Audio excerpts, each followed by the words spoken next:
Greenland உலகின் மிகப்பெரிய தீவில் ஒன்று தான் இந்த கிரீன்லாண்ட். 80% பனியால் சூழ்ந்திருக்க இந்த நிலத்துக்கு ஏன் கிரீன்லாண்டுன்னு பெயர் வந்துச்சுன்னு உங்களில் யாருக்காவது தெரியுமா? இன்றைக்கி நம்ம சேனலில் அதை பற்றி தான் டிஸ்கஸ் பண்ண போகிறோம். Welcome to history 62nd channel. North அமெரிக்காவில் லொக்கேட் ஆகியிருக்கக்கூடிய இந்த கிரீன்லாண்ட் யூரோப்பில் இருக்கும் டென்மார்க்கின் கீழே தான் இன்றைக்கும் ஒரு ஆட்டோனோமஸ் ஸ்டேட்டாக இயங்கி வந்துட்டுருக்கு. கிரீன்லாண்டுடைய வரலாறு கிட்டத்தட்ட 920 காலகட்டங்களில் தொடங்கியது.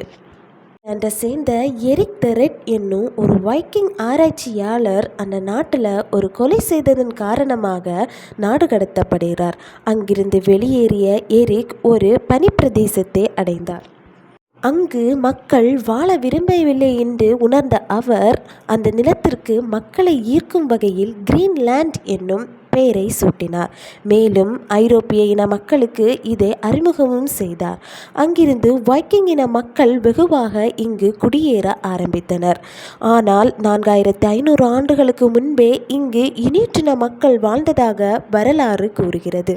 14ஆம் நூற்றாண்டில் நார்வேயும் டென்மார்க்கும் இணைந்த நாடுகளின் கீழ் கிரீன்லாண்ட் ஒரு காலனிய நாடாக செயல்பட்டு கொண்டிருந்தது. 1814 ட்ரீட்டி ஆஃப் கெயில் மூலம் டென்மார்க் கிரீன்லாண்டை முழுவதுமாக பெற்றுக்கொண்டது. ட்ரீட்டி ஆஃப் கெயில் நெப்போலியன் போரின் முடிவில் டென்மார்க்குக்கும் ஸ்வீடனுக்கும் இடையே போடப்பட்ட ஒப்பந்தமாக கருதப்படுகிறது.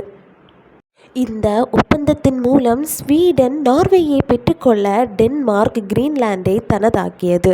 1979 இருந்து கிரீன்லாண்ட் ஒரு ஆட்டோனோமஸ் ஸ்டேட்டாக டென்மார்க்கின் கீழ் செயல்பட்டு கொண்டு வருகிறது.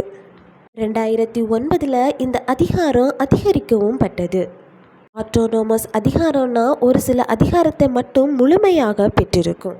அதாவது health, education, fish, local administration, டேக்ஸ்னு ஒரு சில அதிகாரம் கிரீன்லாண்ட் முழுமையாக பெற்றிருக்கும். அதே போல் டென்மார்க் ஒரு சில அதிகாரத்தை கிரீன்லாண்டு மேலே பெற்றிருக்கும்.